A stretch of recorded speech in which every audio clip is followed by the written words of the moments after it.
Kazi ya offload bado inaendelea jamani. Mzigo ni mkubwa, tumeshasafisha hizi shelf zote hizi mnavyoona hizi. Tumesafisha. Kazi bado inaendelea. Huu mzigo huu wote umetoka nje. Na bado nataka niende nikaonyeshe nje kule mambo jinsi yanavyoendelea. Kazi ya utoaji bado inaendelea, ngoja nionyeshe nje huku. Ona nje huku. Mabomu yametapakaa haya. Mabomu ya Iran yametapakaa huku nje huku. Unaona? Bado mzigo unaendelea kutolewa nje. Hili ndio banda lenyewe mnavyoliona, kwa nje linaonekana hivi. Kila kitu kiko off standard. Lakini hatuna namna.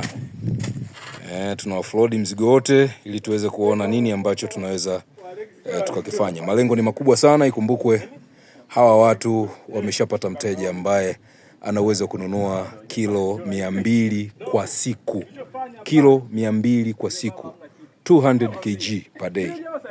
Lakini matarajio yao yamekwenda tofauti. So tuko hapa kuweza kurescue hii situation, kuona ni kwa namna gani wanaweza wakafika uwezo huo kilo 200 kwa siku.